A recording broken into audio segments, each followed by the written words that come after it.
Paco había ido aproximando una rodilla a la falda de la joven. Al fin sintió una dureza suave y llegó a retroceder, pero la niña permaneció tan tranquila que el primo dejó aquella pierna arrimada allí como si la hubiese olvidado.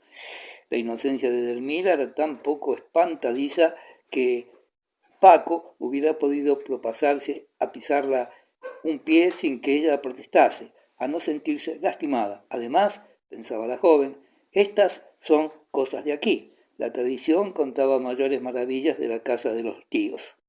Obdulia, sentada enfrente, miraba a veces con languidez a la rozagante pareja. Se acordaba del sol de invierno de la tarde anterior.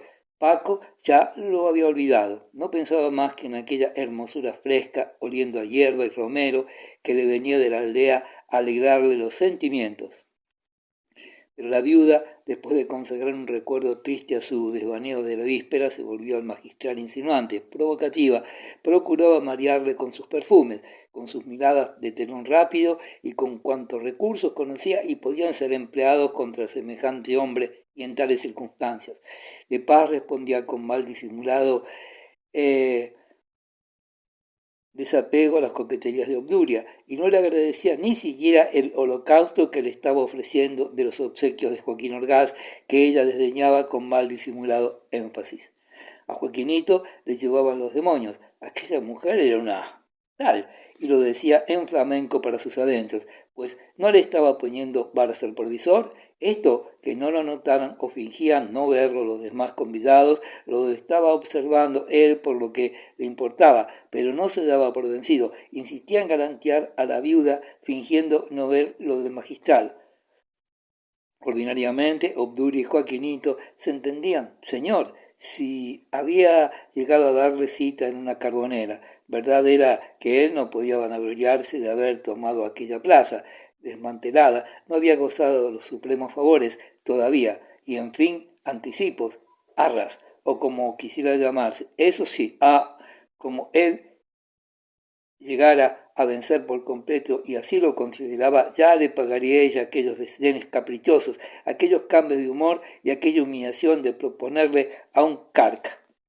El que no esperaba nada, el que estaba desengañado, triste hasta la muerte, era don Saturnino Bermúdez. Después de la escena de la catedral donde creía haber adelantado tanto, veía a costa de su conciencia. No había vuelto a ver a Obdulia y aquella mañana, al acercarse a ella para decirle cuánto había padecido con la ausencia de aquellos días, si bien ocultando los estreñimientos que le habían tenido obseso y en cama, y a rezarle al oído el discursito que traía preparado, estilo Furieux, pasado por la sacristía. Obdulia le había vuelto la espalda y, no una vez, sino 3 o 4, dándole a entender claramente que no eran id docus, que a él solo se le toleraría en la iglesia. Así eran las mujeres, así era singularmente aquella mujer. ¿Para qué amarlas? ¿Para qué perseguir el ideal del amor? Oh, mejor dicho, ¿para qué amar a las mujeres vivas, de carne y hueso? Mejor era soñar, seguir soñando. Así pensaba melancólicamente Bermúdez, que tenía el vino triste, mientras contestaba distraído, pero muy fríamente, a doña Petronila Rianzares, que se ocupaba en hacer en voz baja un panegírico del magistral, su ídolo. Bermúdez miraba de cuando en cuando a la regenta, a quien había amado en secreto, y otras veces a visitación, a quien había querido siendo él adolescente, allá por la época en que la del banco, según malas lenguas, escapó con un novio por un balcón. Ni siquiera visitación le había hecho caso en su vida, jamás le había mirado con los ojillos arrugados con que ella creía encantar. No era desprecio, era que para las señoras de Vetusta Bermúdez era un sabio, un santo, pero no un hombre. Obdulia había descubierto a aquel varón, pero había despreciado enseguida el descubrimiento. El magistral, Ripamilán, don Víctor, don Álvaro, el marqués y el médico llevaban el peso de la conversación general. Begallana y el magistral tendían a los asuntos serios, pero Ripamilán y don Víctor daban a todo debate un cejo festivo y todos acababan por tomarlo a broma. El marqués, en cuanto se sintió fuerte, merced al sabio equilibrio gástrico de líquidos y sólidos que él establecía con gran tino, insistió en su espíritu de reformista de cal y canto. ¡Ea! ¿Qué quería derribar a San Pedro y que no se le hablase de sus ideas, aparte de que él no era un fanático, ni el Partido Conservador debía confundirse con ciertas doctrinas ultramontanas. Aparte de esto, una cosa era la religión y otra los intereses locales. El mercado cubierto para las hortalizas era una necesidad. Emplazamiento, uno solo, no admitía discusión en esto, la plaza de San Pedro. Pero ¿cómo? ¿Dónde? ¿Mediante el derribo de la ruinosa iglesia? Doña Petronila protestaba invocando la autoridad del magistral. El magistral votaba con doña Petronila, pero no esforzaba sus argumentos. Y Pamilán, que tenía los ojitos como dos abalorios, gritaba: fuera ese iconoclasta, las hortalizas, las hortalizas. Eso quiere decir que a vuestra excelencia, señor marqués, la religión, el arte y la historia le importan menos que un rábano. Bravo, paisano, gritó don Víctor, en pie con una copa de champaña en la mano. No hay formalidad, no se puede discutir, dijo el marqués. Este Quintanar aplaude ahora al otro y antes se llamaba liberal. Pero, ¿qué tiene que ver? No quiere usted derribar la iglesia, pero quiere enclaustrar a las hijas de Carraspique. Víctor, no disparates, se atrevió a decir sonriendo a la regenta. Son bromas, advirtió el magistral. ¿Cómo bromas? Gritó el médico a la fe de Somoza, que si don Víctor ataca a mi primo Carraspique en broma, yo empuño la espada, le ataco en serio y las cañas se vuelven lanzas. Señores, aquella niña se pudre. Se acabó la discusión, sin causa por causa de los vapores del vino. Mejor dicho, todos hablaban. Paco quería también secularizar a las monjas. Joaquinito Orgaz comenzó a decir chistes flamencos que hacían mucha gracia a la marquesa y a Edelmira. Visitación llegó a levantarse de la mesa para azotar con el abanico abierto a los que manifestaban ideas sin atreverse a tomar parte en el desorden, pero un poco menos disciplinadas que al empezar la comida. Pedro ya no se asomaba a la puerta, se habían roto dos copas, los pájaros de la huerta se posaban en las enredaderas de la ventana para ver qué era aquello y mezclaban sus gritos gárrulos y agudos al general estrépito. El café en el senador, ordenó la marquesa. Bien, bien, gritaron don Víctor y Edelmira, que cogidos de brazo y a los acordes de la marcha real, decía el regente, que tocaba allá adentro, Visitación, en un piano desafinado, se dirigieron los primeros a la huerta, seguidos de Paco, empeñado en ceñir las canas de don Víctor con una corona de azar. La había encontrado en un armario de la alcoba de su hermana Emma. Allí iba a dormir Edelmira. Salieron todos a la huerta, que era grande, rodeada como el parque de los Osores, de árboles altos y de espesa copa, que ocultaban al vecindario gran parte del recinto. Don Víctor, Paco y Edelmira corrían por los senderos allá lejos entre los árboles. Don Álvaro daba el brazo a la marquesa y delante de ellos, detenida por la conversación de doña Rufina, iba Anita mordiendo hojas de boj en los parterres, con la frente inclinada, los ojos brillantes y las mejillas encendidas. El magistral se había quedado atrás, en poder de doña Petronila Rianzares, que le hablaba de un asunto serio, la casa de las hermanitas de los pobres que se construía cerca del Espolón, en terrenos regalados por doña Petronila con admiración y aplauso de toda Vetusta católica. Era la de Rianzares, viuda de un antiguo intendente de La Habana, quien le había dejado una fortuna de las más respetables de la provincia. Gran parte de sus rentas las empleaba en servicios de la iglesia y especialmente en dotar monjas, levantar conventos y proteger la causa de don Carlos, mientras estuvo en armas el partido. Creía hace poco menos que papisa, y si hubiera atrevido a excomulgar a cualquiera provisionalmente, segura de que el Papa sancionaría su excomulgación, trataba de potencia a potencia al obispo, y Ripamilán, que no le podía ver porque era un marimacho según él, la llamaba el gran Constantino, aludiendo al emperador que protegió a la iglesia. Piensa la buena señora que por haber sabido conservar con decoro las tocas de la viudez y por levantar edificios para obras pías es una santa y poco menos que el metropolitano. Tenía razón el arcipreste. Doña Petronila no pensaba más que en su protección al culto católico y opinaba que los demás debían pasarse la vida alabando su magnificencia y su castidad de viuda. No reconocía ante todo el clero vetustense nada superior que el magistral, a quien consideraba más que al obispo. Era todo un gran hombre que por humildad vivía postergado. El magistral trataba a la de Rianzares como una reina, según el arcipreste, o como si fuera el obispo madre. Ella se lo agradecía y se lo pagaba siendo su abogado más elocuente en todas partes. Donde ella estuviera, que no se murmurase, no lo consentía. Cuando llegaron al cenador, donde se empezaba a servir el café, la de Rianzares inclinaba su cabeza de fraile corpulento cerca del hombro del magistral, diciendo con los ojos en blanco y llena de miel la boca: «Vamos, amigo mío, se lo suplico yo, acompáñeme al vivero, sea amable, por caridad». El magistral, no menos dulce, suave y pegajoso, recibía con placer aquel incienso, detrás del cual habría tantas palegas. «Señora, con mil amores, si pudiera, pero tengo que hacer a las 6 el estar». «Ah, no, no valen disculpas. Ayúdeme usted, marquesa, ayúdeme usted a convencer a este pícaro». La marquesa ayudó, pero fue inútil. Don Fermín se había propuesto no ir al vivero aquella tarde, comprendiera que allí todos íntimos de la casa, menos él, ya había aceptado el convite porque no había podido menos por una debilidad y no quería más debilidades. ¿Qué iba a hacer él en aquella excursión? Sabía que al vivero iban todos aquellos locos: Visitación, Obdulia, Paco, Mesía, a divertirse con demasiada libertad, a imitar mal a lo vivo los juegos infantiles. Ripamilán se lo había dicho varias veces.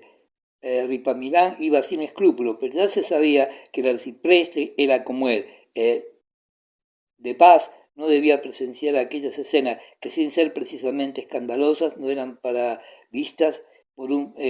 ser vistas por un canónigo formal. No había que prodigarse. Siempre había sabido mantenerse en el difícil equilibrio de sacerdote social sin degenerar en mundano. Sabía conservar su buena fe. La excesiva confianza, el trato sobrado familiar dañarían a su prestigio. No iría al vivero y buenas ganas se le pasaban. Eso sí, porque aquel señor Mesía se había vuelto a pegar a las faldas de la regenta y ya empezaba don Fermín a sospechar si tendría propósitos non santos el célebre don Juan de Vetusta. La marquesa, sin malicia, como ella hacía las cosas, llamó a su lado a Anita para decirle: ven acá, a ver si a ti te hace más caso que a nosotras este señor y presente. ¿De qué se trata? De don Fermín, que ya tenía las mejillas algo encendidas por culpa de las libaciones más frecuentes que de costumbre. Se puso como una cereza cuando vio a la regente mirarle cara a cara y decir con verdadera pena: «Oh, por Dios, no sea usted así. Mire que nos da a todos un disgusto. Acompáñennos ustedes, señor magistral». En el gesto, en la mirada de la regenta, podía ver cualquiera y lo vieron de Paz y don Álvaro, sincera expresión de disgusto. Era una contrariedad para ella la noticia que le daba la marquesa. Por el alma de don Álvaro pasó una emoción parecida a una quemadura. Él, que conocía la materia, no dudó en calificar de celos aquello que había sentido. Le dio ira el sentirlo. Quería decirse que aquella mujer le interesaba más de veras de lo que él creyera, y había obstáculos. ¿Y de qué género? Un cura guapo, había que confesarlo. Y entonces los ojos apagados del elegante Mesía brillaron al clavarse en el magistral, que sintió el choque de la mirada y la resistió con la suya, erizando las puntas que tenía en las pupilas entre tanta blandura. A don Fermín le asustó la impresión que le produjo más que las palabras. El gesto de Ana: sintió un agradecimiento dulcísimo, un calor en las entrañas completamente nuevo. Ya no se trataba allí de la vanidad suavemente halagada, sino de unas fibras del corazón que no sabía él cómo sonaban. ¿Qué diablos es esto?, pensó de Paz. Y entonces, precisamente, fue cuando se encontró con los ojos de don Álvaro. Una mirada que se convirtió al chocar en un desafío, una mirada de esas que dan bofetadas. Nadie lo notó más que ellos y la regenta. Estaban ambos en pie, cerca uno de otro, los dos arrogantes, esbeltos. La ceñida levita de Mesía, correcta, severa, ostentaba su gravedad con no menos dignas y elegantes líneas que el manteo ampuloso y erático del clérigo que relucía al sol cayendo hasta la tierra. Ambos le parecieron a la regenta hermosos, interesantes, algo como San Miguel y el diablo, pero el diablo cuando era Luzbel todavía, el diablo arcángel también. Los dos pensaban en ella, era seguro. Don Fermín como un amigo protector, el otro como un enemigo de su honra, pero amante de su belleza. Ella daría la victoria al que la merecía, al ángel bueno, pero que era un poco menos alto, que no tenía bigote, que siempre parecía bien, pero que era gallardo, apuesto a su modo, como se puede ser debajo de una sotana. se tenía que confesar la regenta, aunque pensando un instante nada más en ello, que le complacía encontrar a su salvador tan airoso y bizarro, tan distinguido, como decía Obdulia, que en esto tenía razón, y sobre todo aquellos dos hombres mirándose así por ella, reclamando cada cual con distinto fin la victoria, la conquista de su voluntad, era algo que rompía la monotonía de la vida vetustense, algo que interesaba, que podía ser dramático, que ya empezaba a hacerlo.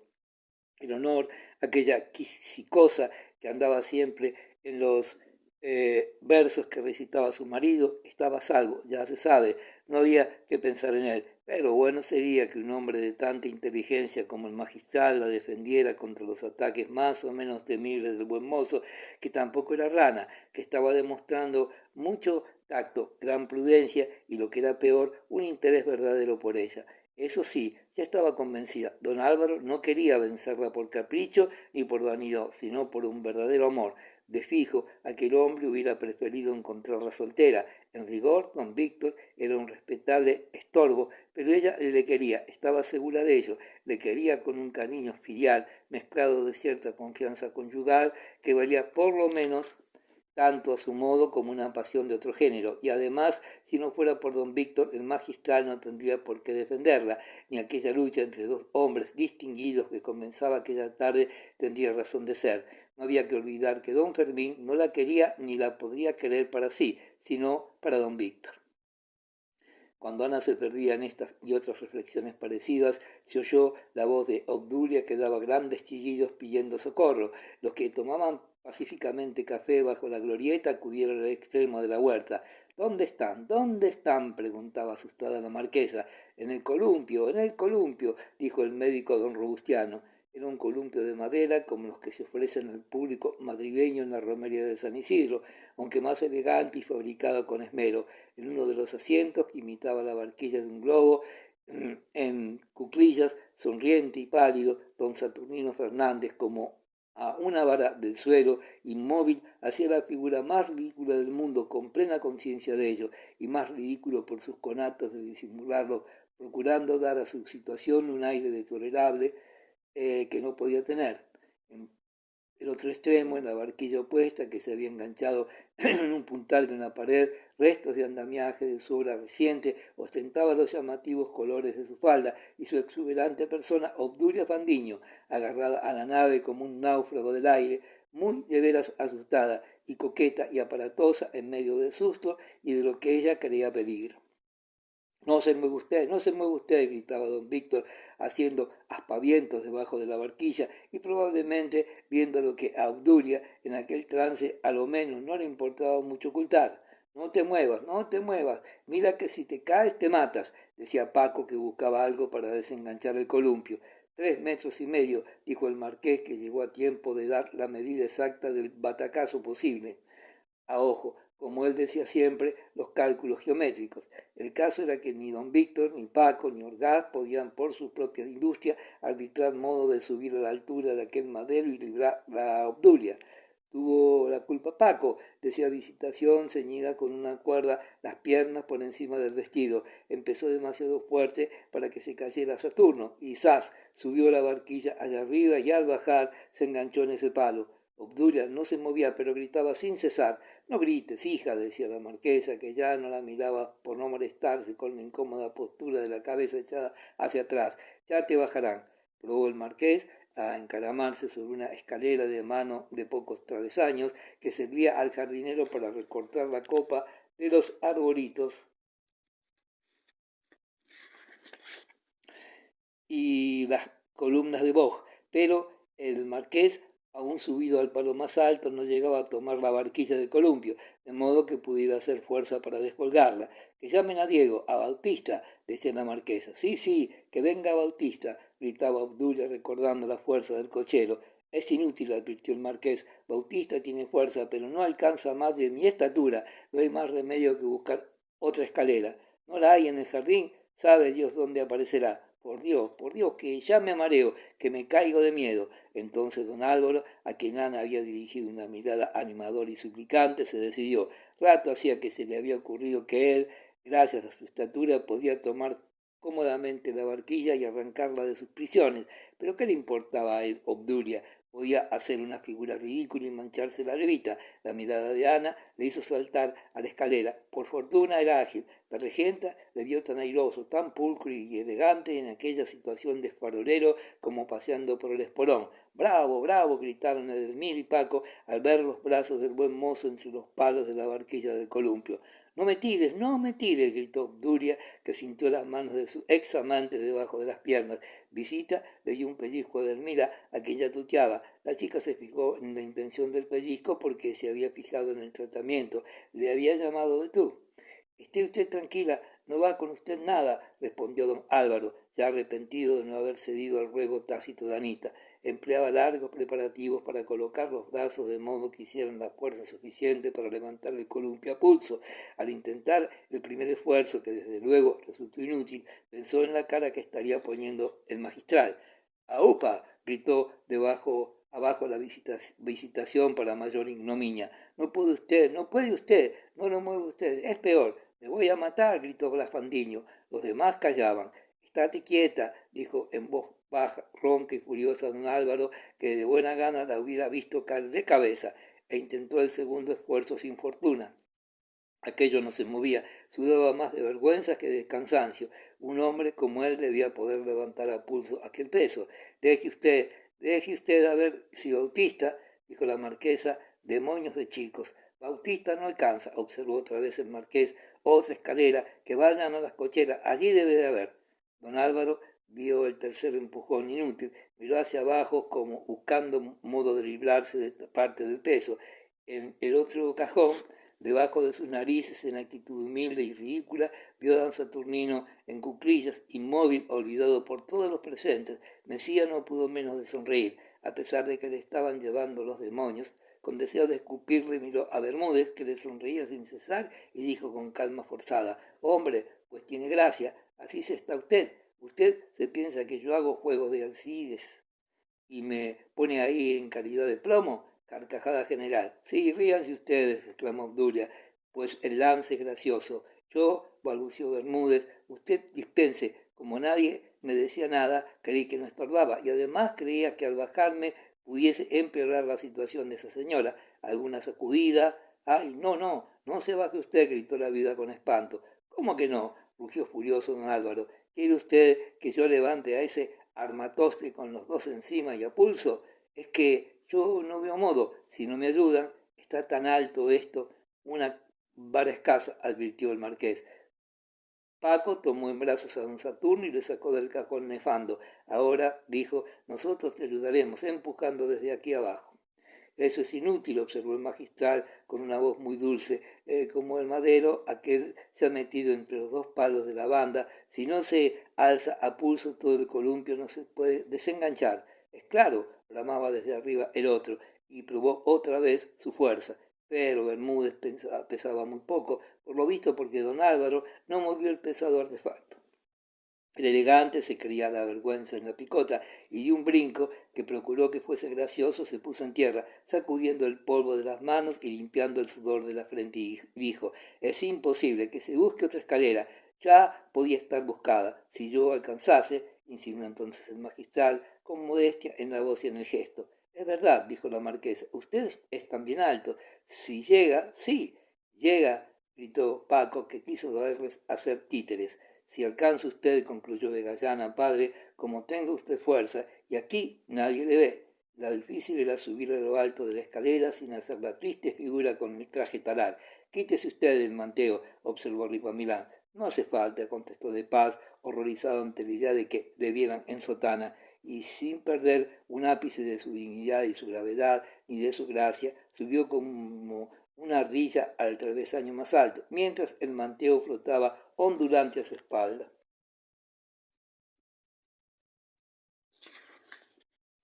«Perfectamente», dijo, metiendo los brazos por donde poco antes había introducido los suyos Mesía.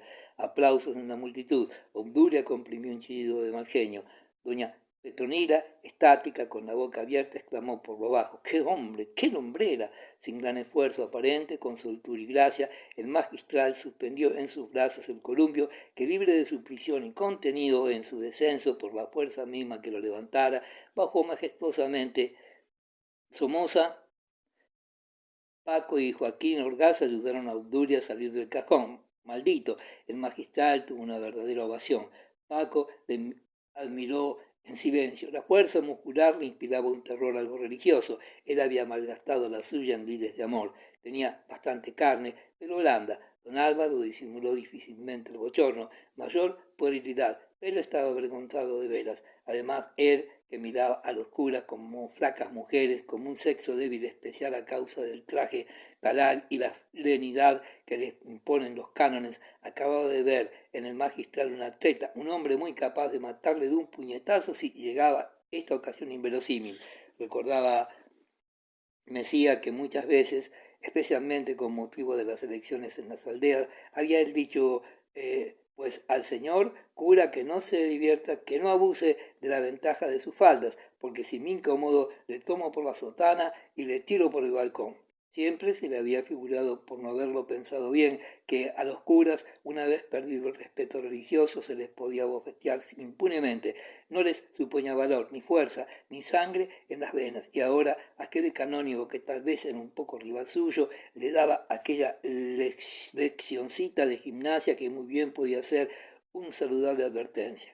La actitud de Obdulia no tenía límites, pero el magistral creyó necesario buscárselos mostrándose frío, seco y dándola a entender que no había hecho por ella. La viuda, sin embargo, insistió en sostener que le debía la vida. Indudablemente, corroboraba doña Petronila, que no sospechaba cómo quería pagar a Obdulia aquella vida que decía deber al magistral. Ana admiró en silencio la fuerza de su padre espiritual, en la que no vio más que un símbolo físico de la fortaleza del alma, fortaleza en que ella tenía indudablemente una defensa segura, inexpugnable, contra las tentaciones que empezaban a acosarla. Visita subió entonces al columpio, pero con las piernas atadas no quería que se le viesen los bajos. Obdulia protestó. ¿Cómo? ¿Pues se ve algo? No quiero, no quiero. ¿Por qué no se me ha advertido? Esto es una traición. Tiene razón esta señora, dijo don Víctor. Igualdad ante la ley. Fuera esa cuerda. Edelmira subió al columpio sin atarse. No había por qué tomar precauciones. No se veía nada. Don Víctor y Ripamilán se columpiaron también, pero se mareaban. Ya estaban los coches, gritó la marquesa desde lejos y corrieron todos al patio. La marquesa, doña Petronila, la regente y Ripamilán subieron a la carretera descubierta, carruaje de lujo que había sido excelente, pero que estaba anticuado y torpe de movimientos. El tronco de caballos negros era digno del rey. Los demás se acomodaron en un coche antiguo de viaje, sólido, pero de mala facha, tirado por 4 caballos. Era el que servía ordinariamente al marqués en sus excursiones por las provincias para llevar y traer electores unas veces y otras para cazar, acaso en terreno vedado. Se decían tantas cosas del coche de camino, su figura se aproximaba a las sillas de postas antiguas que todavía hacen el servicio de correo en Madrid desde la central a las estaciones. Lo llamaban la góndola y el familiar, y con otros apodos. Al magistral se le hizo un poco de sitio entre Ripamilán y Anita, con palabras solemnes de dejarle en el espolón, donde él tenía que buscar a cierta persona. No había tal cosa, era un pretexto para cumplir su propósito de no ir al vivero. Le secuestraremos, había dicho Obdulia. Sí, sí, secuestrarlo es lo mejor. No se le dejará apearse, añadió doña Petronila. No, protesto. Entonces no subo. Subió y la carretera salió arrancando chispas de los guijarros puntiagudos por las calles estrechas de la encimada. Detrás iba la góndola atronando el vecindario con horrísono estrépito de cascabeles, latigazos, cristales, saltarines y voces y carcajadas que sonaban adentro. Todavía calentaba el sol y las damas de la carretera improvisaron con las sombrillas un toldo de colores que también cobijaba al magistral y al arcipreste. Ripamilán, casi oculto en las faldas de doña Petronila, a quien llevaba enfrente, iba en sus glorias no por su contacto con el gran Constantino, sino por ir entre damas, bajo sombrillas, oliendo perfumes femeniles y sintiendo el aliento de los abanicos. Salir al campo con señoras, la bucólica cortesana, o poco menos, el bello ideal del poeta setentón, el eterno amador platónico de Filis y Amarilis, con corpiño de seda se estaba cumpliendo.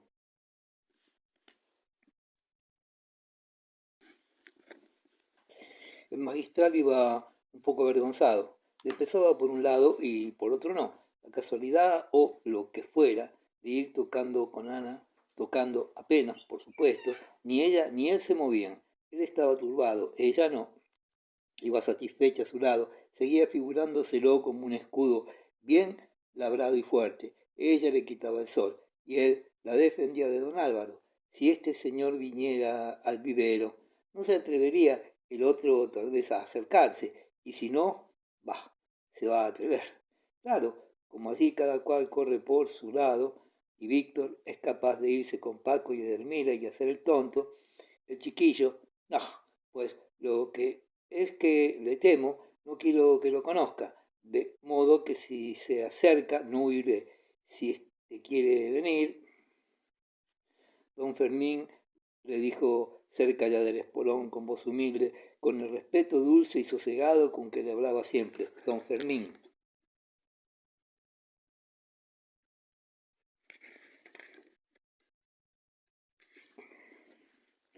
¿Por qué no viene usted con nosotros? Poco más de una hora. Creo que volveremos hoy más pronto. Venga usted, venga usted. De paz sentí unas dulcísimas cosquillas por todo el cuerpo al oír la regenta, y sin pensarlo se inclinaba hacia ella como si fuera un imán. Afortunadamente las otras damas y el arcipreste iban muy enfrascados en una agradable conversación que tenía por objeto despellejar a la pobre Obdulia. Ripamilán citaba, como solía en tal manera, al obispo de Nauplia, la fonda de Madrid, los vestidos de la prima cortesana, etcétera, etcétera. No cabe negar que la resolución del magistral estuvo a punto de quebrarse, pero le pareció indigno de él mostrar tan poca voluntad. Temió además lo que podía suceder en el vivero. Él no podía hacer el cadete, y don Álvaro quería buscar el desquite de la derrota del columpio y le desafiaba en otra cualquier clase de ejercicio. Él, con su manteo y su sotana y su canonjía a cuestas, estaba muy expuesto a ponerse en ridículo. No iría, y sintió al afirmarse en su propósito una voluptuosidad intensa, profunda. Era el orgullo satisfecho. Bien sabía él la fuerza que tenía que emplear para resistir la tentación que salía de aquellos labios tan más seductores, cuanto menos maliciosos. Por lo mismo apreció más la propia energía, el temple de su alma, que indudablemente había venido al mundo para empresas más altas que luchar con oscuros vetustenses. Volvió los ojos blandos a su amiga y poniendo en la voz un tono de cariñosa confianza, nuevo, algo parecido, según notó la regenta, al que había usado, Mesía aquella tarde en el balcón del comedor, contestó el magistral muy quedo. No, debo ir con ustedes. Y el gesto indescriptible dio a entender que lo sentía, pero que como él era cura y ella se había confesado con él, y Paco y Obdulia y Visita eran tan poco locos, y en Vetusta los ociosos, que eran casi todos, murmuraban de lo más inocente. Todo eso, aunque no lo quisiera decir aquel gesto, entendió la regenta y se resignó a vérselas otra vez convencidas sin el amparo del provisor. No hablaron más. Se detuvo el carruaje, el magistral se levantó y saludó a las damas. La regenta le sonrió como hubiera sonreído muchas veces a su madre si la hubiera conocido. De Paz no sabía sonreír de aquella manera. La blandura de sus ojos no servía para tales trances y contestó mirando con chispas de que él no se dio cuenta, ni Ana tampoco. Estaban a la entrada del espolón, el paseo de los curas según antiguo nombre. Allí se apeó don Fermín entre lamentos de doña Petronila. Es usted muy desabrido, dijo la marquesa, permitiéndose un tono familiar que empleaba con todos los canónigos menos que en don Fermín, y hasta se propasó a darle con el abanico cerrado en la mano. Quería significar así su deseo de estrechar la amistad algo fría que mediaba entre el provisor y los de Gallana. Bien lo comprendió y lo agradeció de Paz. Intimar con los Begallanes era intimar con don Víctor y su esposa. Ya lo sabía él. Siempre estaban juntos unos y otros, en el teatro, en el paseo, en todas partes, y la regenta comía en casa del marqués muy a menudo, de modo que, para verla, allí mucho mejor que en la catedral. Todo esto se le pasó por los mientes al magistral en el poco tiempo que necesitó para quitar el pie del estribo y hacer el último saludo a las señoras, dando un paso atrás. «Anda, Bautista», gritó la marquesa, y la carretera siguió su marcha, ante la expectación de sacerdotes, damas y caballeros particulares que paseaban en el espolón, chiquillos que jugaban en el prado vecino y artesanos que trabajaban al aire libre. Los ojos del magistral siguieron mientras pudieron el carruaje. La regenta le sonreía de lejos con la expresión dulce y casta de poco antes y le saludaba tímidamente, sin aspavientos, con el abanico. Después no se vio más que la angulosa silueta de Ripamilán, que movía los brazos como las aspas de un molino de muñecas. El otro coche pasó como un relámpago. De paz vio una mano enguantada que le saludaba desde una ventanilla. Era una mano de Obdulia, la viuda eternamente agradecida. No saludaba con las dos porque la izquierda se le oprimía dulce y clandestinamente Joaquinito Orgaz, quien jamás hizo ascos a platos de segunda mesa en siendo suculentos. Capítulo 14. Era el espolón un paseo estrecho, sin árboles, abrigado de los vientos del nordeste, que son los más fríos en Vetusta, por más de una muralla no muy alta, pero gruesa y bien conservada, a cuyos extremos ostentaban su arquitectura achaparrada sendas puentes monumentales de piedra oscura, revelando su origen en ablativo absoluto Reye Carolo III, clavado en medio de cada more como por obra del agua, resbalando por la caliza años y más años. Del otro lado limitaban el paseo largos bancos de piedra también, y no tenía el espolón más adorno ni atractivo, a no ser el sol que, como lo hubiera toda la tarde, calentaba aquella muralla triste. Al abrigo de ella paseaban desde tiempo inmemorial los muchos clérigos que son principal ornamento de la antigua corte vetustense, por invierno de 2 a 4 o 5 de la tarde, y en verano poco antes de ponerse el sol hasta la noche. Era aquel un lugar a más de abrigado, solitario, y lo que llamaban allí recogido. Pero estaba esto cuando la colonia no existía. Ahora lo mejor de la población, el ensanche de Vetusta, iba por aquel lado, y si bien el espolón y sus inmediaciones se respetaron, a pocos pasos comenzaba el ruido, el movimiento y la animación de los hoteles que se construían, de la barriada colonial que se levantaba como por encanto, según el lábaro, para el cual 10 o 12 años era un soplo por lo visto. Preciso es aclarar que el clero vetustense, aunque famoso por su intransigencia en cuestiones dogmáticas, morales y hasta disciplinarias, y si se quiere políticas, no había puesto nunca malos ojos a la proximidad del progreso urbano, y antes se felicitaba de que Vetusta se transformase de día en día, de modo que a la vuelta de 20 años no hubiera quien la conociese, lo cual demuestra que la civilización, bien entendida, no la rechazaba el clero, así parroquial como catedral, de la Vetusta católica de Bermúdez. Hubo más, aunque tradicionalmente el espolón venía siendo patrimonio de sacerdotes, magistrados, melancólicos y familias de luto, como algunas señoras notasen que el paseo de los curas era más caliente que todo lo demás, comenzaron en tertulias y cofradías a tratar la cuestión de si debía trasladarse el paseo de invierno al espolón. Don Robustiano Somoza, que ante todo el higienista público, gritaba en todas partes: pues es claro, pues si es lo que yo vengo diciendo hace un siglo, pero aquí no se puede luchar con las preocupaciones, con el fanatismo. Esos curas que son listos, con pretexto de la soledad y el retiro, han tomado allá, en tiempo de la sopa boba, han tomado para sí el mejor sitio de recreo, el más abrigado, el más higiénico. En fin, que algunas señoras de las más encopetadas se atrevieron a romper la tradición y desde octubre en adelante hasta que volvía Pascua Florida se pasearon con grandes cocos en el espolón. Tras aquellas fueron atreviéndose otras. Los pollos advirtieron que el paseo de los curas era más corto y más estrecho que el paseo grande, y esto les convenía, y en un año se transformó en paseo de invierno, el apetecible espolón secularizándose en parte. Algunos clérigos, viejos o pobres, casi todos protestaron y acabaron por abandonar su espolón desparramándose por las carreteras. El mundo, la locura, los arrojaba de su solitario recreo. El siglo lo invadía todo y le emprendían por el camino de Castilla y otras calzadas polvorosas entre las filas interminables de álamos y robles. Pero el elemento joven, los más de los canónigos y beneficiados, los que vestían con más pulcritud y elegancia, los que usaban el sombrero de canal suelta, el ala, ancho y corto, se resignaron y toleraron la invasión de la vetusta elegante. No tuvieron inconveniente o lo disimularon en codiarse con damas y caballeros. Después de todo ello, ellos no habían sido a buscar el gentío, el bullicio mundanal. Ellos seguían en su casa, en sus dominios, haciendo como que no notaban la presencia de los intrusos.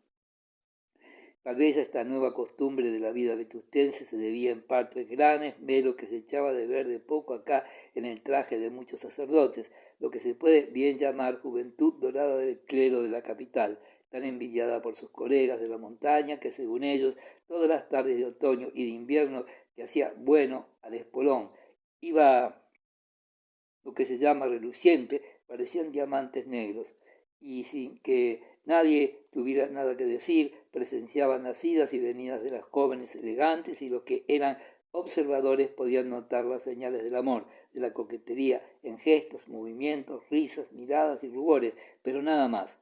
Sin embargo, el rector del seminario, hombre excesivamente timorato, según frase de la marquesa de Vegallana, no pasaba por aquellas menjolanzas de curas y mujeres paseando todos revueltos en un recinto que no tenía un tiro de piedra de largo y que tendría 5 varas escasas de ancho.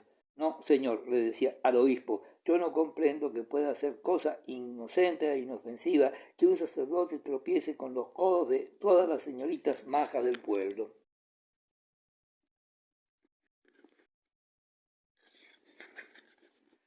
El obispo creía que las señoritas eran incapaces de tales tropezones, si fuesen aquellas empecatadas del bulevar, las chalequeras. Pronto se olvidó la protesta del rector del seminario.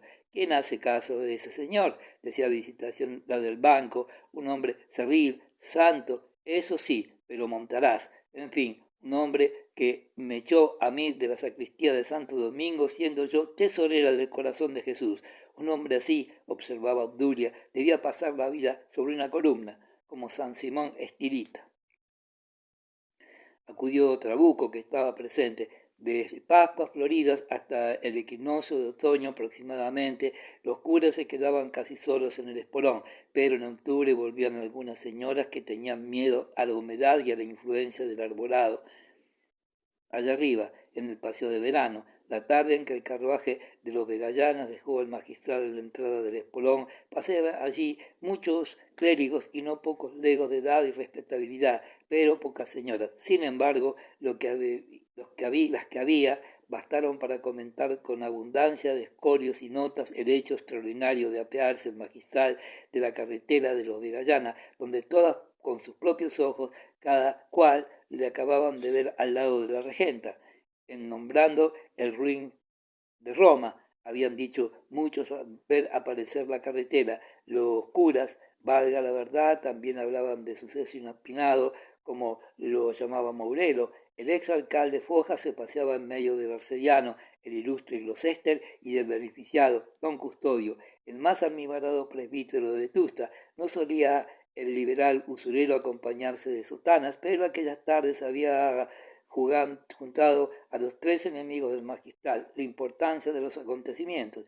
Qué desfachatez, decía Foja, es un insensato, no sabe lo que es la diplomacia, lo que es disimulo, advertía Mourelo, y yo que no quería creer en usted cuando me decía que se había quedado a comer con ellos. Ya ve usted, exclamó Gloucester triunfante, ¿y a dónde van los otros? Al vivero, de fijo, ya sabe usted, a brincar y saltar como potros. Esas son las clases conservadoras. No, señor, esa es la excepción. Y mire usted que venir en carruajes descubiertos y junto a ella y apearse aquí, se atrevió a decir el beneficiado. Justo tiene razón apearse aquí. Señor arcediano, permítame usted decirle que su colega de usted está dejado de la mano de Dios. Ya lo creo y lo siento, pero ese obispo, ese bendito señor, en fin, ¿qué quiere usted? Indicó Gloucester sonriendo con malicia. En aquel momento se le ocurrió una frase y para exponerla a su auditorio con toda solemnidad se detuvo, extendió la mano como separando a los otros dos y echando el cuerpo del lado de Foja le dio al oído las voces: amigo mío, de todo ha de haber en la iglesia de Dios.